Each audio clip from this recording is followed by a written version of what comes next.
Hello,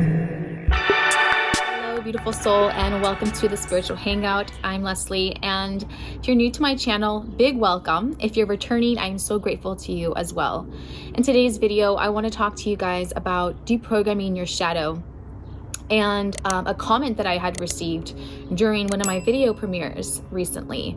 And basically the comment was talking about our shadows and how important it is to confront our shadows, and how a lot of times what's holding us back in our life is the programming. And so my whole message with this is, how can you ever understand your full potential, and how can you ever live completely in the moment and embracing love consciousness when you have a veil over your mind that was constructed? This veil is constructed through the programming that we all have received.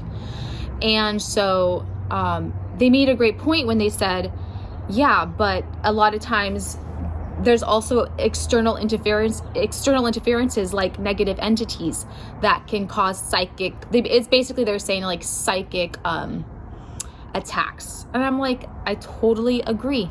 This is part of it as well. So when I come on here talking about deprogramming your shadow, it's always going to be multi-layered. Like, look at this sweatshirt, multi-layered. Okay. And this veil I speak of over the mind is what creates a haze over our reality.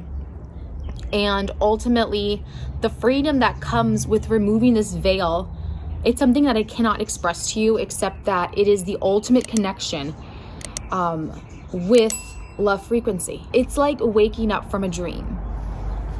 So if you've ever had lucid dreams before, it's the same thing, but you're in this third dimensional reality.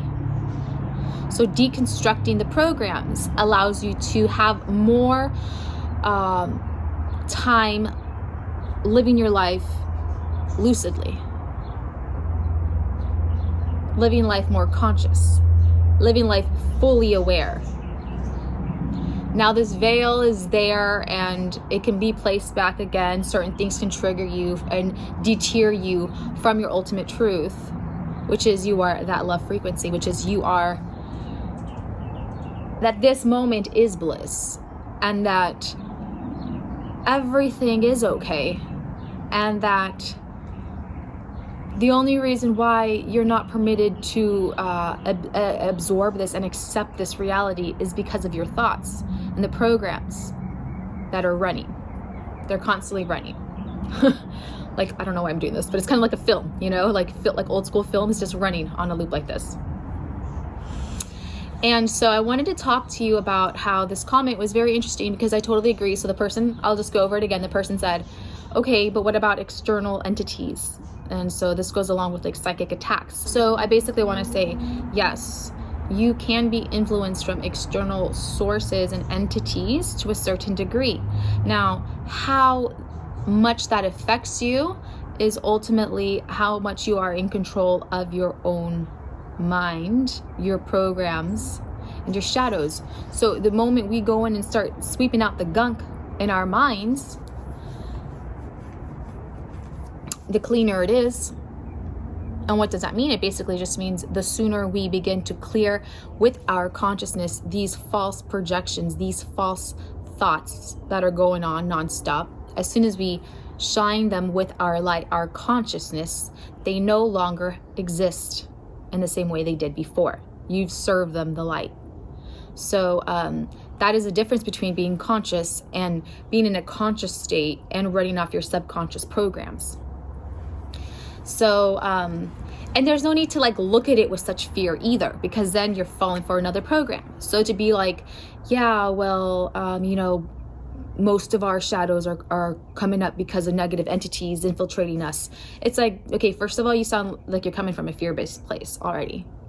And if that's the case, then it's going to happen, then it's going to happen. But all you can do is protect yourself, clear the gunk, clear the programming, reprogram yourself, and continue to face the shadows as they come up. Now, our shadow, that's basically a construct, right, within our minds, where it's all dark in there. That's why it's called the shadow. And where it's all dark, things like to slip in and hide, like negative entities, programs, characteristics that we deem as shameful and not socially acceptable. If I act this way, I won't be loved. All of the traumas we've suppressed and repressed hide in that shadow. And they portray themselves as certain characteristics in your day-to-day life, like shadow traits. Your shadow self comes out in certain characteristics and certain traits. And it's very important to go in there and shine your light and say, hello, what's coming out to play today? Because I feel you tugging at me. Because if not, what happens is then you project it when you least expect it.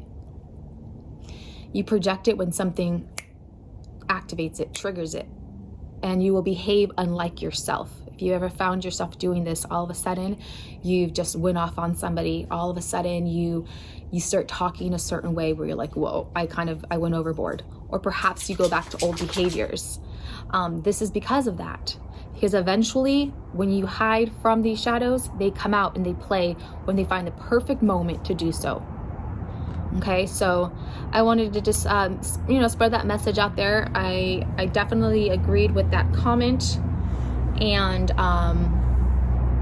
there's plenty of ways that our shadows are activated, and it's even beyond like the collective unconscious and all of this. It's like, sure, we can sit here and name all those ways. We can, and we should go over it, but there's no need to fear it. It's just part of the human experience. You are granted the library, the database of the collective unconsciousness when you become a human being. And the programming in this earth is thick. It's very thick. And there are so many external interferences which really propel us to live in that state, in those programs. It's the haze, it's this thick haze that everyone's stuck in. You can't see past it. So deprogramming yourself is extremely, extremely vital, and using the intuitive side of the mind and really working from the conscious state is the only way to allow you to live outside of these programs for longer periods of time. If you can find yourself 30 minutes a day completely conscious and present, you're doing a lot better than most other people. It's that bad. Okay, so I've said this before, 95% of the population that you see walking down the street are operating from their subconscious programs. They're not actually there. So it's very important to wake up. That is what waking up is. It is waking up to these concepts in our minds that we have believed for far too long. So I hope this brought some light to you. If you have anything to add, please do leave a comment below. I would love to hear from you. And also check out my course, Deprogram Your Shadow. It's a step-by-step guide where I break everything down, all the techniques I've done to break past my habits, all the techniques I've used with other people in an affordable course where I'm not charging you thousands for coaching. It's very affordable, and it's available at the School of Mysticism. So not only do you get my course, you get to interact with other people and join a non-censored forum. It's a beautiful forum. Check it out. And can't wait to connect with you guys soon. Thank you so much. Please subscribe to my channel, leave a comment, share, or just put a thumbs up if you like my video. Sending you lots of love.